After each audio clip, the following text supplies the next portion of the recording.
So good night, everyone. I mean, at least for me, it's in the middle of the night. Maybe for you, it's a better time of the day. And we're going to talk about snow avalanche release tonight. So you all see my, yeah, you can see my my PowerPoint, right? Yeah, I assume yes.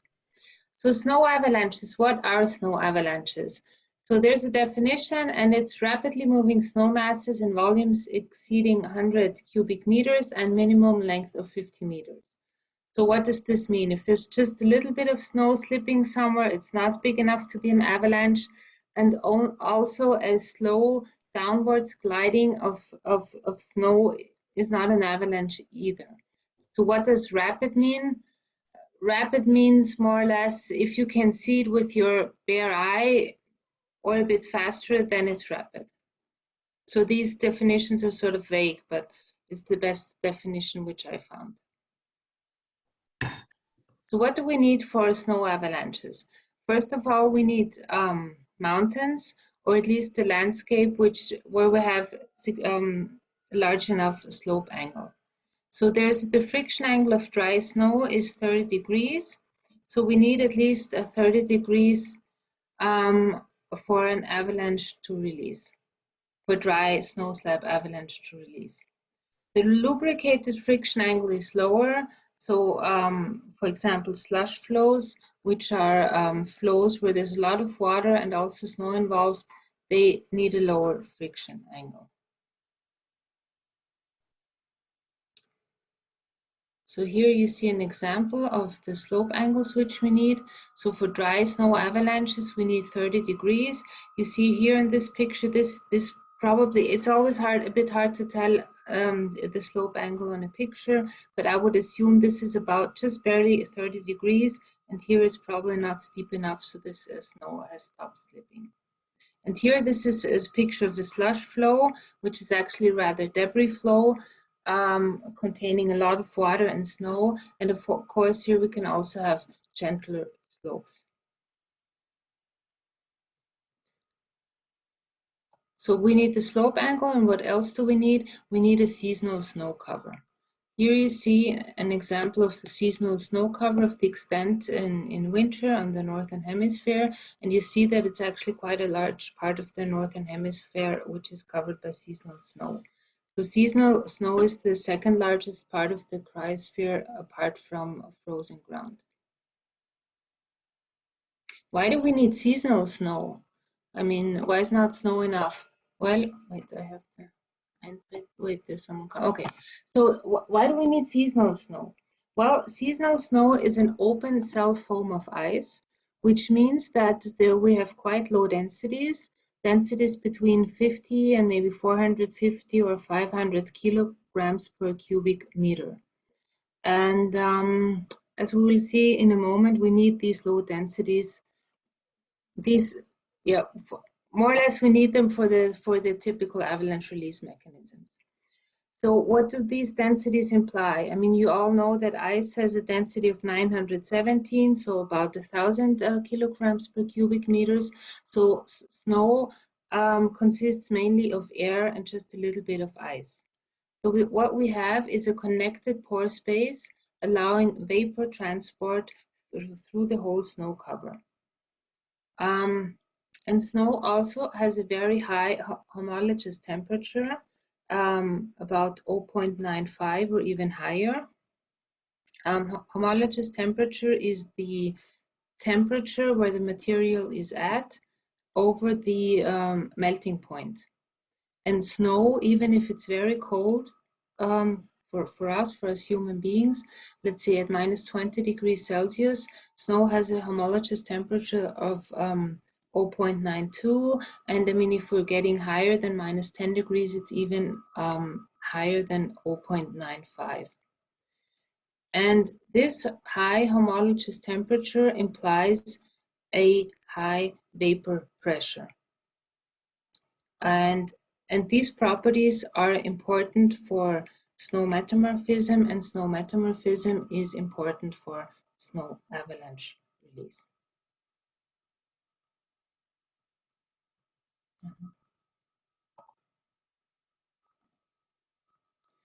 What other properties does snow have?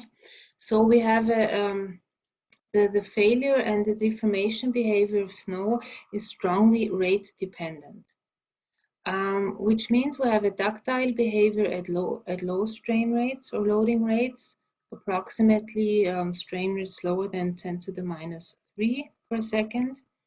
And we have a brittle behavior at high strain or loading rates above 10 to the minus 3 per second.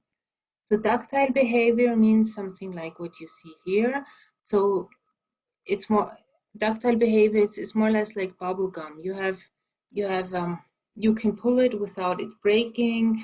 You have ductile failure, and for snow, it also means that we have higher strength than for the brittle case. Here you see an example of a brittle failure. It's where an avalanche, slab avalanche released. So you have those hard and straight fracture lines, which are typical for brittle behavior. And we have a linear elastic stress-strain relation, no permanent, no plastic deformation, and lower strength than for the ductile case. Why is this important? Well, if we look at the snow and the avalanche release, this higher strength at lower loading rates has some consequences. Here you see, for an example, the crown fracture of an avalanche in a ski area above Davos. So you see where this man is standing, and here he has his ski to measure the height also. An avalanche released. So there was a weak layer here which fractured, and it was a skier triggered avalanche. So then we wonder, how can a skier, which maybe has, with all the backpack and the skis, maybe let's say 100 kilograms, but how could a skier release an avalanche, induce a fracture here with only 100 kilograms if this layer here could hold all this snow here above? Well, this is a question of the loading rate. Maybe the skier skied hard or jumped, or just by skiing you have some fast loading, you have a fast deformation.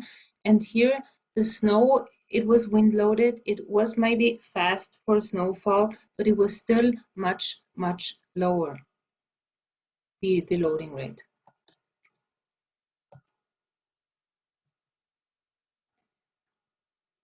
An important feature which seasonal snow exhibits is the snow metamorphism, which in turn we will need for the avalanche release.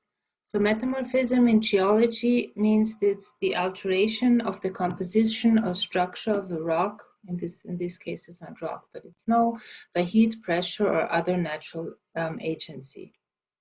For snow, we have the high homologous temperature, which in turn leads to a high vapor pressure in combination with low densities and connected pore space, and all these factors lead to snow metamorphism.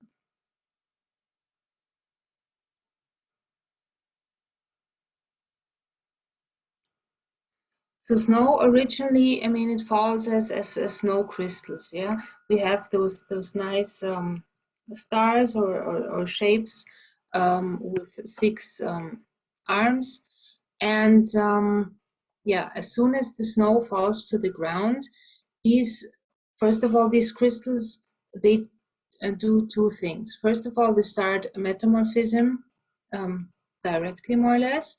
And the second thing is, and this is also a consequence of the high homologous temperature, the snow crystals start bonding to each other immediately. So they get into touch, and if you try to pull them apart again, there's a force connecting them.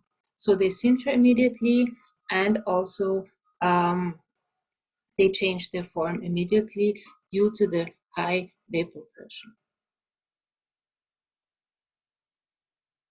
So we have 2 kinds of metamorphism, of dry metamorphism, and this is the rounding metamorphism and the faceting metamorphism. Here you see the end product of the rounding metamorphism. You have small rounded snow grains. They're very small and they're round, which means they can pack close together and form very stable and cohesive layers. Note that the rounding metamorphism stabilizes the layer where it takes place, but it doesn't necessarily stabilize the whole snowpack. The faceting metamorphism is a kind of metamorphism which builds faceted or cup-shaped crystals, which as a tendency decrease snowpack stability. So here you see the end product of some faceted metamorphism, these kind of faceted crystals. You see the typical striations here. Yeah, this is, and you can already imagine these crystals with their facets, they're not round, and even if you try to pack them together very closely, there's not so much chance that they bond because of the form those crystals have. So these layers consisting of faceted crystals are usually not very stable. So how does the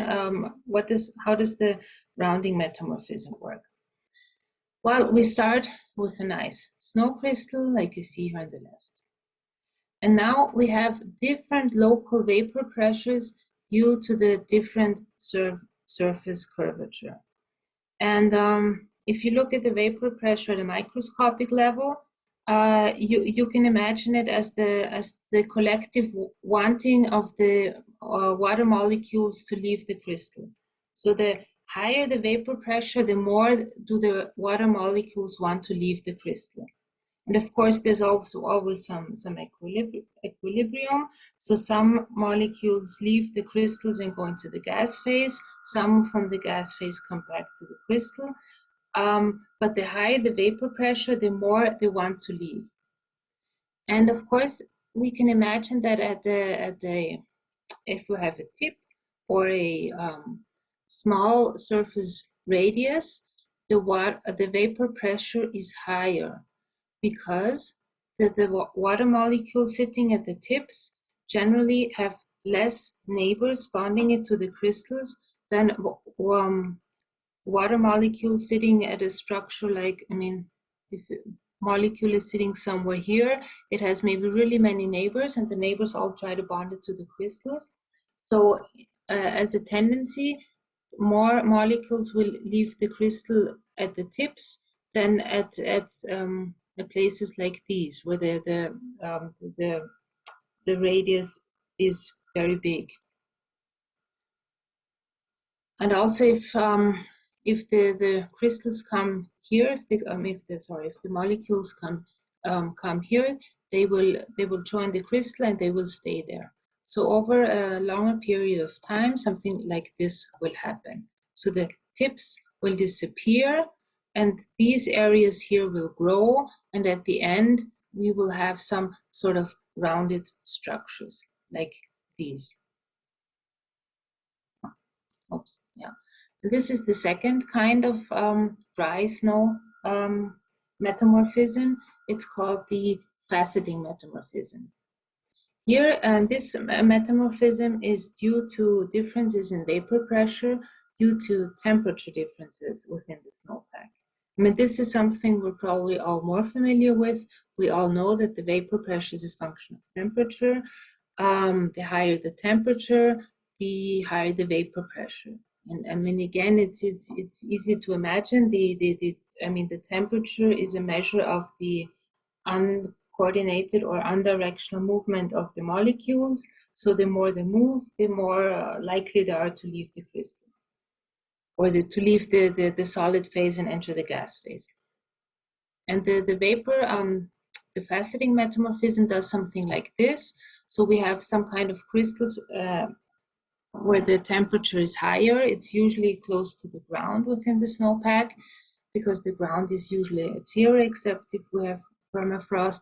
And we have the vapor transport to other areas within the snowpack where it's colder, and then at the areas where it's colder, the vapor will condensate again, and the result of this condensation are those cup-shaped crystals. You see a picture of them, and they can grow very big to several millimeters. And again, we can imagine you cannot pack them as nicely as we can pack spheres or rounded structures. So, and even if we pack them due to the edges and so, they do not bond together as well as the rounded structures. So here, I mean, for this kind of metamorphism, we need what we mentioned before. We need the high vapor pressure, and we need the connected pore space. Otherwise, the vapor cannot travel through the snowpack. And we also need the low densities, because otherwise the crystals couldn't grow and couldn't become large. I mean, yeah. And just for the sake of to be complete, I also here mentioned the wet snow metamorphism. This is a metamorphism where we have freezing, we have melting and refreezing of the snow grains, and during this kind of metamorphism, the grains become rounder and bigger.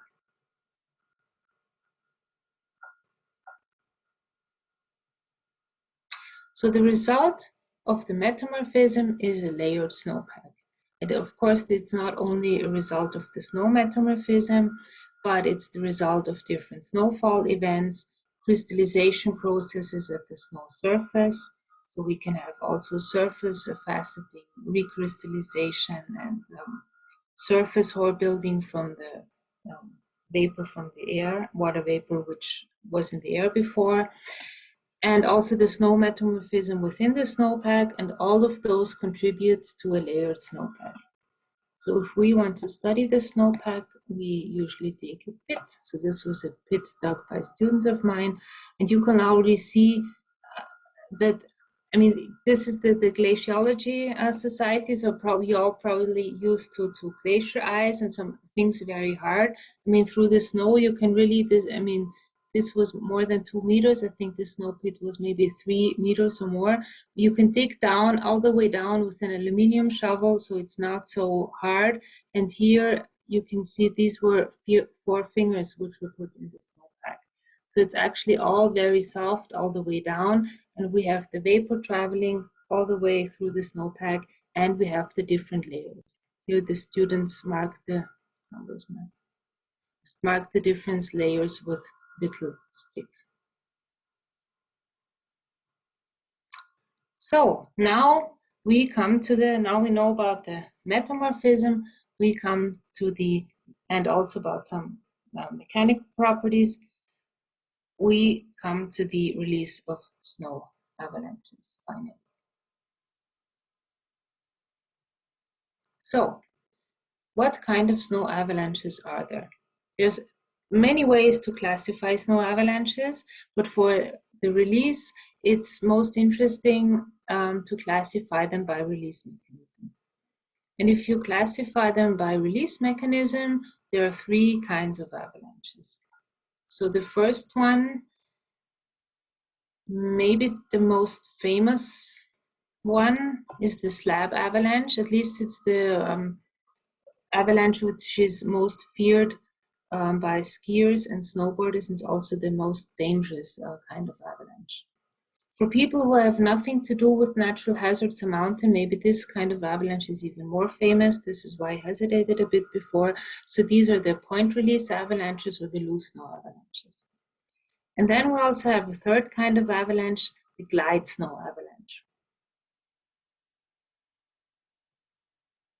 So here we see a picture of a slab avalanche. How does a slab avalanche work? So here we see a slope. As we learned before, it must be steeper than 30 degrees. For a slab avalanche, we need a kind of we need this sandwich in the snow layering. What we need is a weak snow layer beneath a cohesive slab.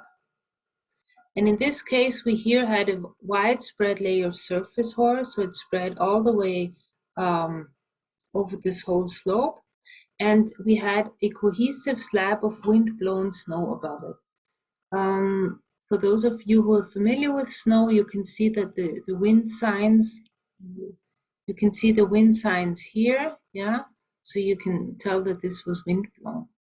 And this avalanche started by a crack, initiating right here, and this crack then spread all the way across the slope within the weak layer, up and down the slope, and then finally the crown here fractured and the avalanche released. You might ask yourself, why do I know that it started exactly here? Well, this was because this avalanche was bombed from a helicopter, and the patrouilleurs threw in the bomb right here. So what we need here again, this was a picture which we took at the crown fracture of an avalanche. You see this layering, yeah? We see that here we have the cohesive slab, and here we have the weak layer. And this is a layer consisting of rounded crystals, of wind-pressed rounded crystals, and you can already, with a mere eye, you can tell that it's quite dense. And when we stuck in this crystal screen, so this is just an aluminum plate for contrast, so that we can see the snow better, the snow crystals better. When you can already see that this layer is not so cohesive, yeah? So the snow grains, they started falling out as we put in here the crystal screen. And this is a layer of faceted crystals. So these are these cup-shaped crystals with a striation, which are very edgy and do not bond as well. And yeah, there was an avalanche had released downslope in this direction. And here we had a really, really nice example of a weak layer beneath a cohesive slab. And this is what we need for avalanche release, for slab avalanche release. So this was a weak layer formed by faceting metamorphism. A weak layer can also form from surface hoar. Many of you probably know what surface hoar is. If it's very cold during the night and the air has still some moisture from the day or from some time when it was warmer, and the air cools, then the air cannot keep all this moisture, and the moisture from the air sublimates directly on the snow surface, building some feathery crystals which stand up more or less like dominoes. And if there's a subsequent snowfall, these surface hoar crystals also build a very, very nice weak layer for slab avalanche release. Another kind of weak layer which we could have is, for example, new snow beneath wind-blown snow. So new snow from a time where it wasn't windy, and afterwards the wind starts and there's some cohesive layer above the soft new snow. This could also be a recipe for this weak layer slab combination. Here, this is a graphic from Jörg Schweitzer, a systematic drawing how the slab avalanche initiation works. So at first we have the failure initiation within the weak layer. So for natural avalanches, which are not induced by skiers or explosives or so, we imagine that it's just damage processes at the micro scale until an initial crack forms within the weak layer. And this crack can also form. I mean, if I, as a skier, jump on a snowpack, then I can also induce this initial crack. What's important to note for the that slab avalanches can be released artificially by explosives. And these explosives, I mean, they're still big enough, you shouldn't hold them in your hand while they're exploding, but actually they just make quite a small hole. Maybe, I think it's usually even smaller than a meter or so within the snowpack, because the explosives, they just need to form this initial crack. They do not try to accelerate the whole snowpack or so, yeah? The explosives just try to induce this initial crack, and then the crack propagation within the weak layer, it happens by itself. Or if it doesn't happen, we do not have avalanches.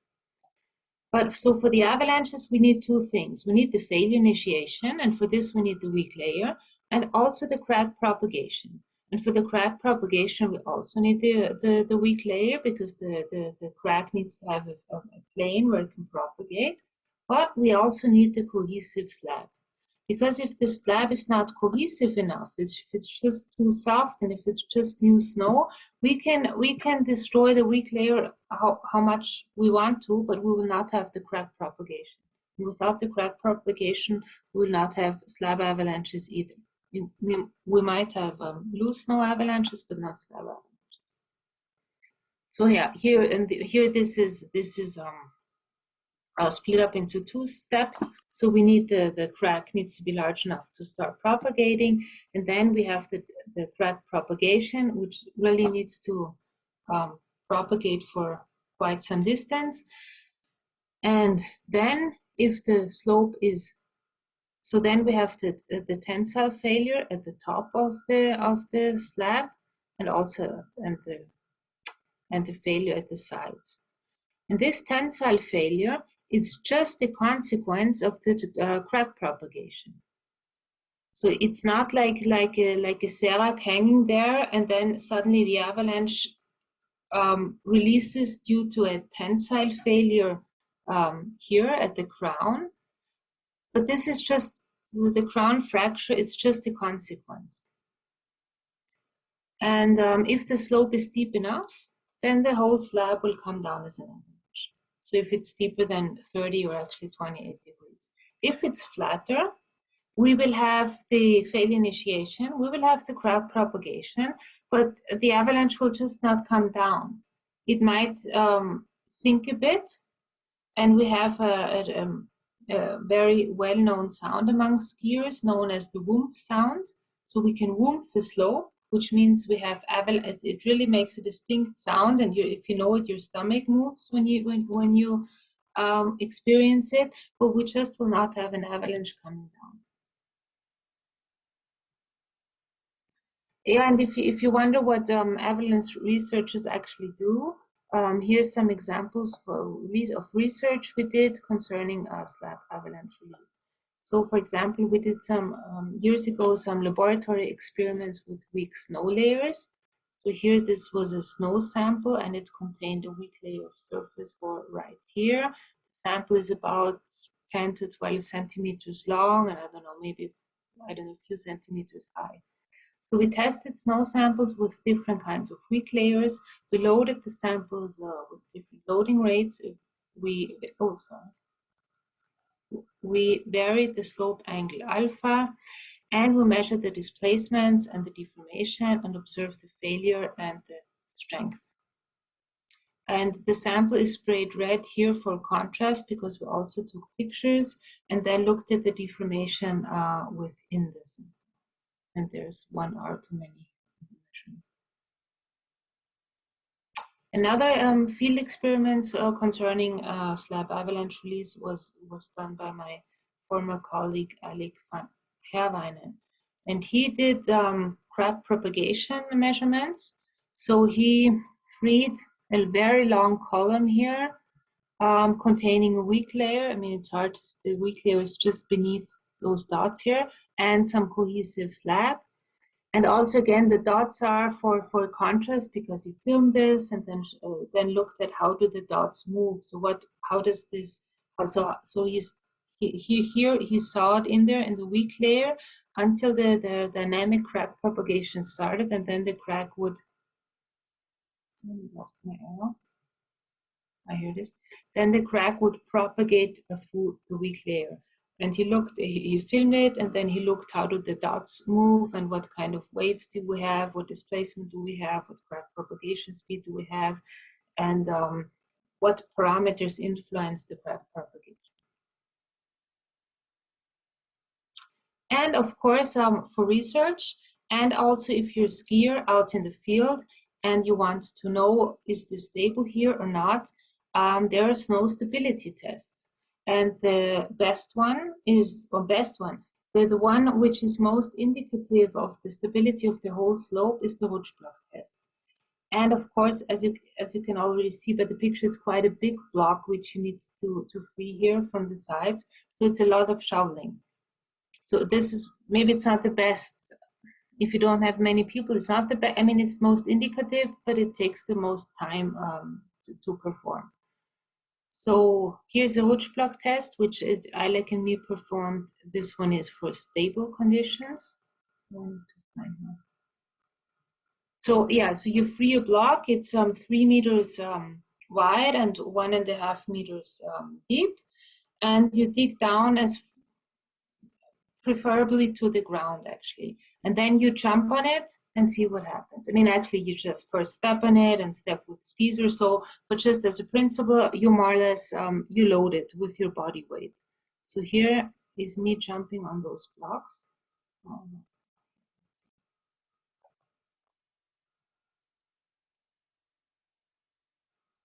So here you see this is very stable. This block did not move a bit. And here is another example of such a snow stability test. So here you see again the nice block, then the jump.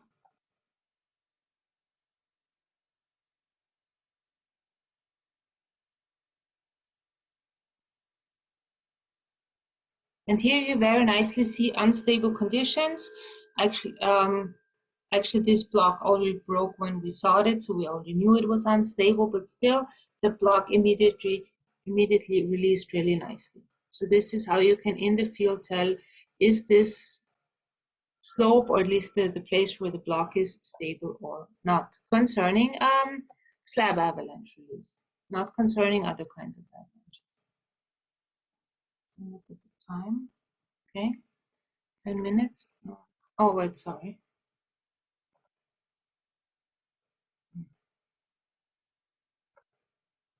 Ah, now I made it.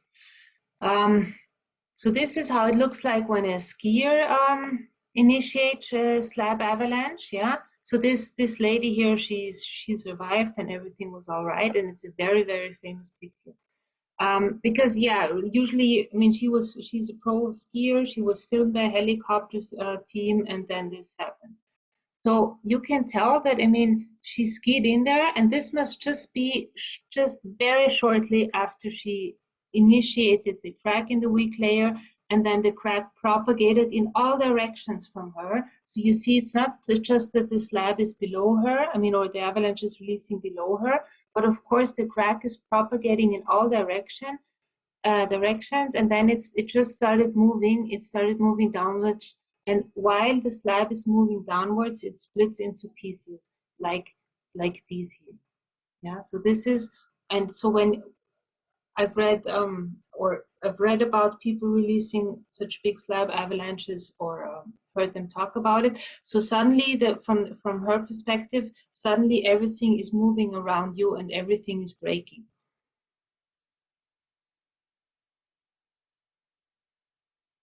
And of course, when doing a talk about avalanches, we also need to see some nice videos. This is also a very famous video from, you can also look at it on YouTube, from a skier releasing a slab avalanche.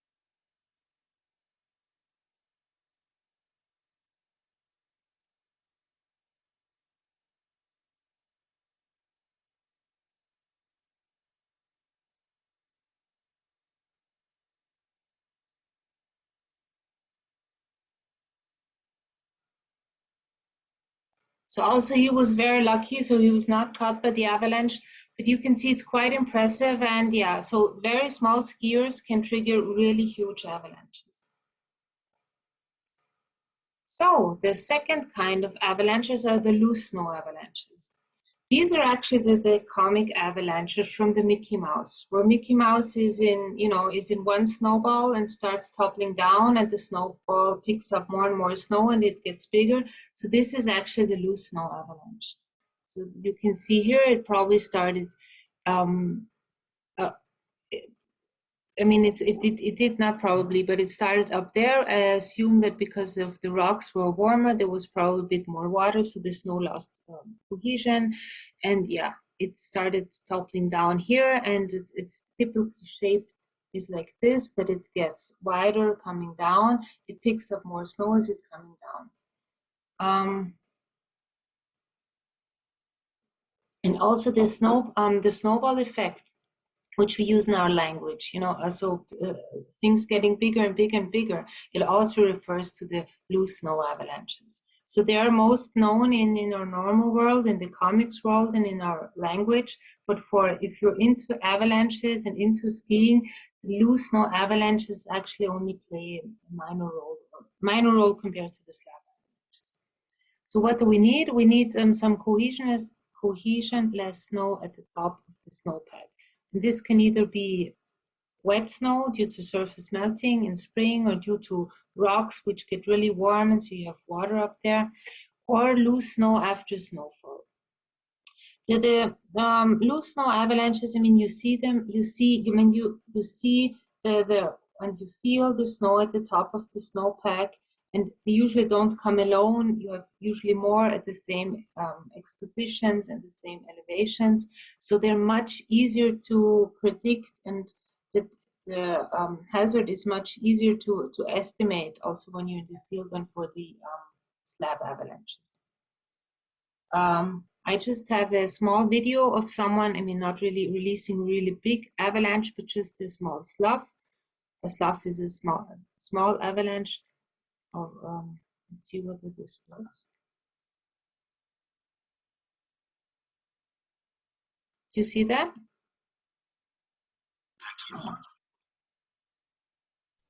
Yes, we do. You see that? Yes, we do. Thank you. Okay, so you see now this is him is Mickey Mouse, put him throwing down the snow, and it takes more and more and more, and here, so there's, I mean, it's more than this little shovel, at least at the end, coming down. So this is the principle of the loose snow avalanche. And the third kind of avalanche is the glide snow avalanche. And this is the whole snowpack gliding on the ground, and the gliding becomes faster and faster and faster, and at some point the whole snowpack just glides down. What you need for the glide snow avalanche is a wet or moist interface between the snowpack and the ground, and you need a good gliding surface such as smooth rocks or grass or something like this. You can usually tell where the glide snow avalanches will release, because they're very often, not always, start beneath glide cracks, so-called glide cracks. So here you see the glide cracks in the snowpack.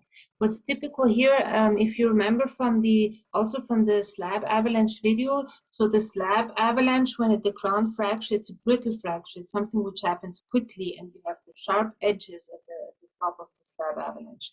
Here you don't have sharp edges. Here you have something like a ductile failure, like those sad smiley faces here. So this is the kind of failure we have as the snow starts gliding and gliding and gliding. So we usually know where they happen. So for backcountry skiers or so, they're not so much of an issue.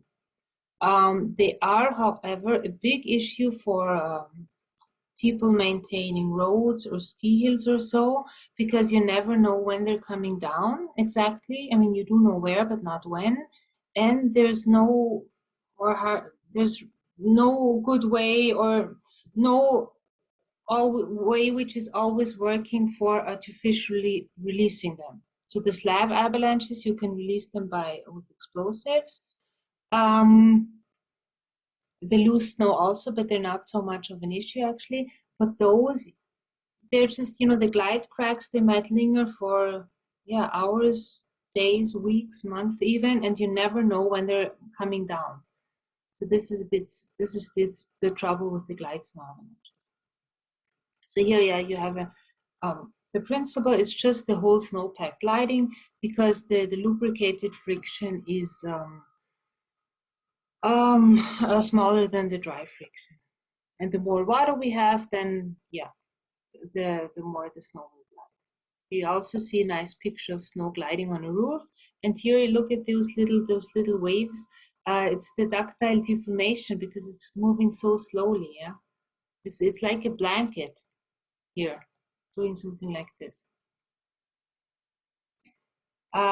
So the snow gliding is not influenced by the layering of the snowpack.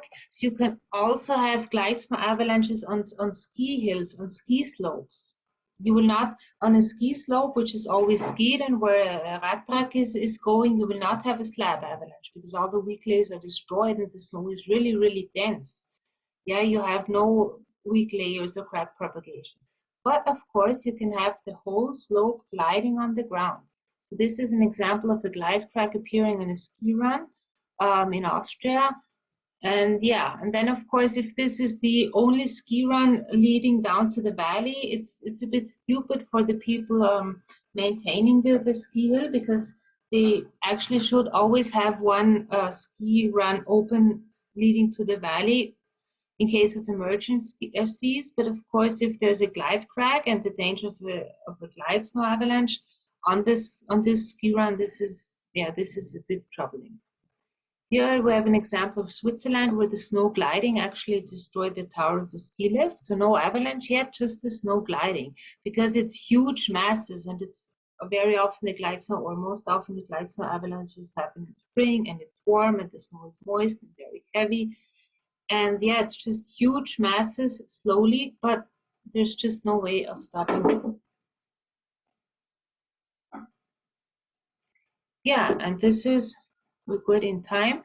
This is a last movie, which is interesting, but I must immediately say this is not typical. This is the artificial release of a glide snow avalanche. So in France, they just with the snow cannon put water on the glide crack and on the snow cover until it got either so wet or the mass so high, it's not quite clear, but I assume so wet, until the glide snow avalanche release. Of course, this does not always work, and if it doesn't work, you just made the slope more unstable, but still have no solution for the problem. So this was just because it was interesting to do, but this is not a standard procedure which is done. So it's filmed from above, but in a moment you will be able to orientate yourselves. So here's the water. So here's the water. You see the glide cracks, yeah, the big open glide cracks. They just put water on there and in the glide cracks.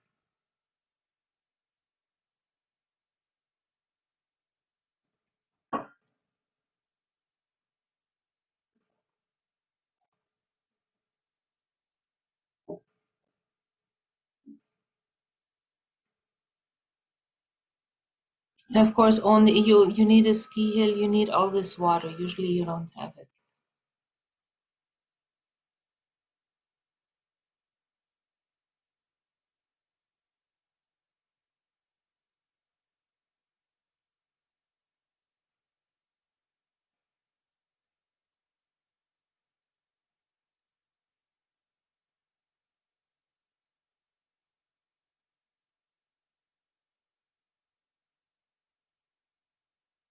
And here you see suddenly all of the whole snowpack accelerates and goes down as an avalanche.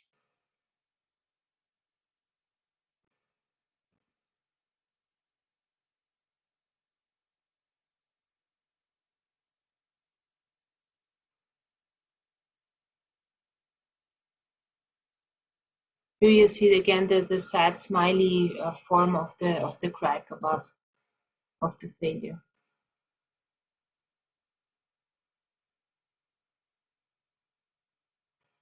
So the take-home messages, there were 3 kinds of avalanches. If we look at the release, the slab avalanche, which is the most dangerous. It's also the most hard to predict. However, you can, with explosives, trigger it artificially. It needs this layering of a weak layer beneath the cohesive slab. Then we have the point release. This is cohesionless snow at the top of the snow cover, just top and down. And you have the glide snow avalanches. This is the whole snow cover gliding due to loss of friction between the snowpack and the ground. So now there would be time for questions, but before that, I would like to do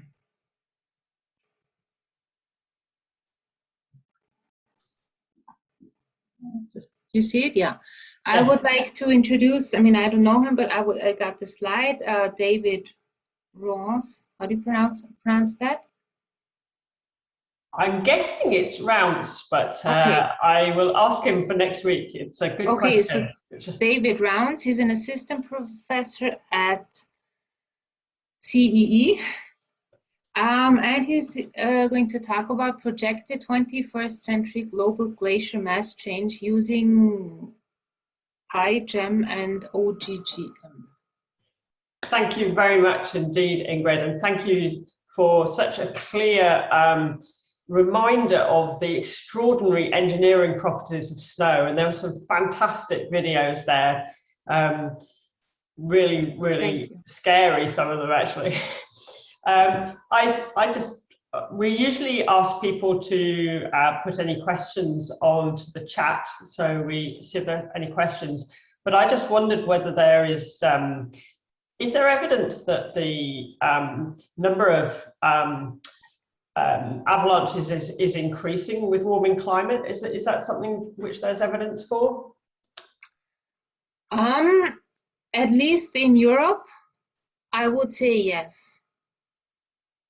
About the rest of the world, I'm not sure at the moment.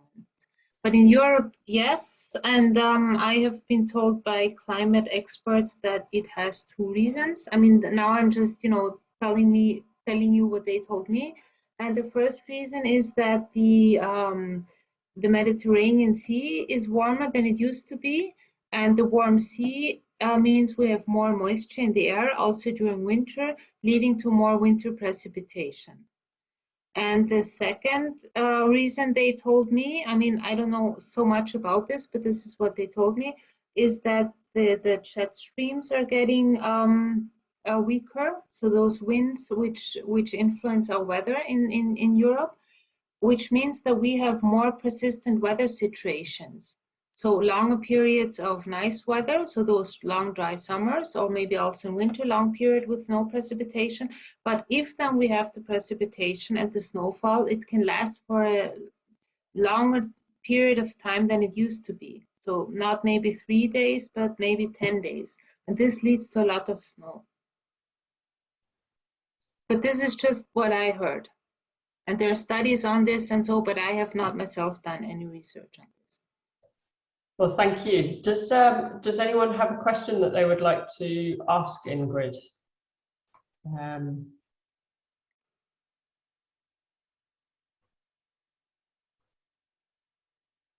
Roger has commented that he wouldn't like to have to write the risk assessments for your experiments. Roger, go ahead. Good question.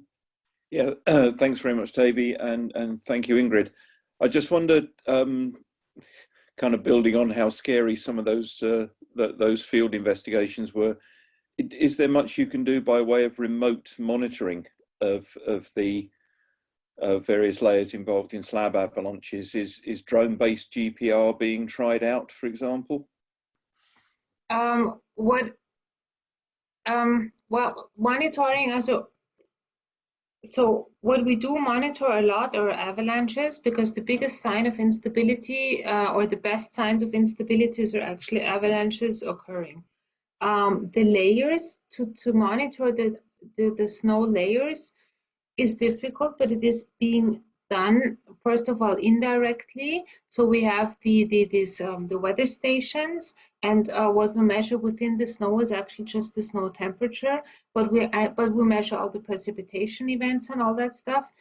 and all the weather parameters, and then there's a model which calculates the snowpack. It's actually called, it's from the SLF, it's called snowpack, but there's also other models which exist, which just calculate the snowpack. To measure the weak layers or just the layers in the snowpack directly, there is a, people have done it or tried to do it, but as far as I know, there's no commercial use of it or so, or nothing which is really so sophisticated that just all the avalanche warning services can do it. But they try to do it with an upward, with a ground penetrating laser. So they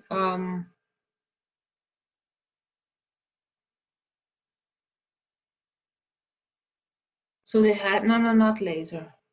I'm just thinking radar, sorry, radar. So they had the radar in the ground looking upwards, but it was not, I mean, they managed to detect, as far as I know, the snow surface. I think maybe also the wetting front. So the water coming, you know, in spring, the water coming down, and when does it hit the ground?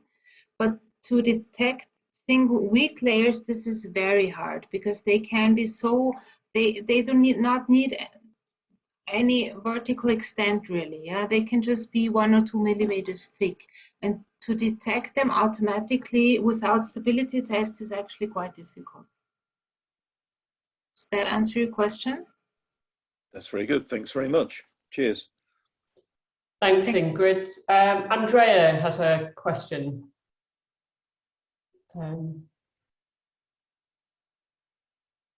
you want to unmute yourself and ask your question?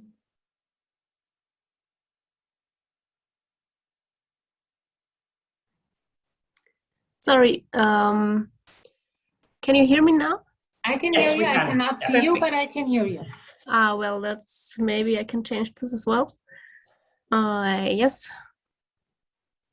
Okay, so I was wondering, for the dry snow slab avalanche release, what exactly do we need to proceed from the stage of the onset of crack propagation to the dynamic crack propagation?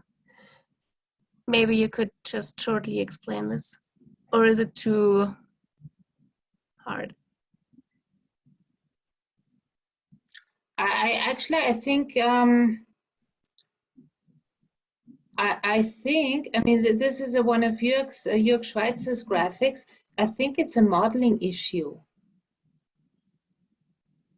Or this is why he split it up into those two phases, you know, because you might have different parts of a model chain describing these stages. Okay. You know what I mean? Mm-hmm. So Yeah, when so in reality, it's just one thing, and to model it, you have to split it up. I would assume so. I mean, in reality, you have the, I mean, what we have, it's always difficult. What is reality and what is just the model imagination we have in mind, because we do not actually see within the snowpack. But what we imagine is we have this crack building, and then if you model it, you know, you need to have, okay, we have the initial crack, and then we sort of need to see, are the criteria met for the onset of propagation? Yeah, we need to check this in our model, or in a, you know, and then we can say, okay, yes, and then we can start modeling the dynamic crack propagation. Yeah.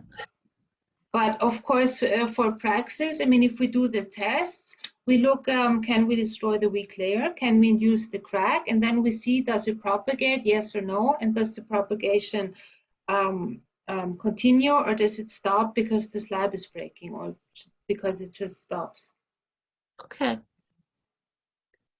Good. Thank you. You're welcome. Oh, sorry. Julian, do you have a question? Do you want to unmute yourself? Sure. Can you hear me? Yes, I can hear you. I cannot see you, but I can hear you.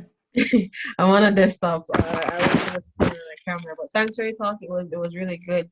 I was just wondering how much maybe underlying geology has to do with avalanches. Maybe in the case where you have like lubrication of an underlying mudstone, as the bedrock or the underlying geology under your snow surface? Is that are things like geology something that is common in triggering avalanches as well? Well, I would assume that for the glide snow avalanches, it is important because if you have smooth rocks, you will rather have snow gliding. And actually, a way to stop glide snow avalanches on rocks, it's a bit difficult or expensive.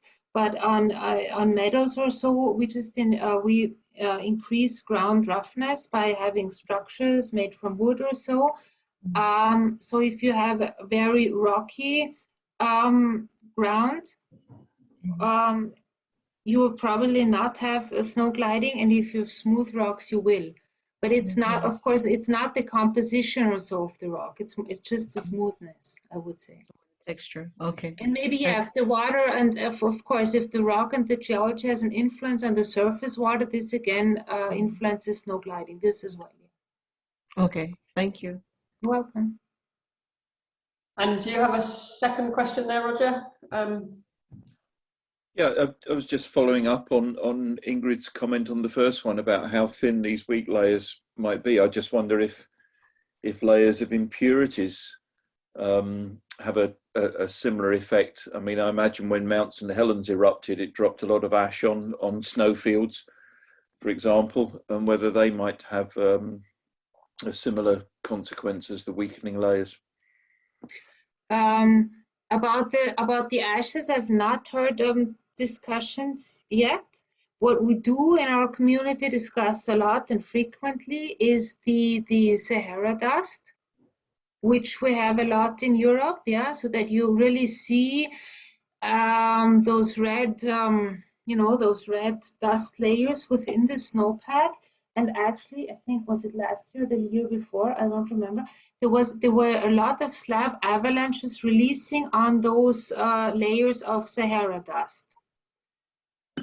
I did notice that the lab example you showed was a rather pink snow, and Yes, but this was sprayed with it. We sprayed with a can with right, color, yeah. because we took pictures of with the camera to look at the snow deformation, and the snow does not have enough contrast, so we need to spray it. It was Okay. just. But coming back to the Sahara dust, I mean, we discussed this quite a lot, and we're not sure yet, or there's at least no consolidated opinion on whether it's the dust disturbing the snow cover or the dust inducing layers which are weak, or whether it's just that the dust is accompanied by a certain weather situation, namely warm wind coming from the south, maybe compacting the uppermost snow layer, and then, you know what I mean? So we do not know, is the dust an indicator for just an indicator for the weather situation, or does the dust itself change the mechanics? Yeah, So, and thanks very much. All food for thought. Thank you. Okay, welcome. Well, thank you very much indeed, Ingrid, for a really clear and really well illustrated talk. So I think that generated some interesting questions and discussion. So thank you very much indeed. Thank you. And hope to see people next week for David Rout's talk on 21st century global glacier mass change, which will be a rather different topic. But thank you very much indeed. So thank you, and Okay, thank you.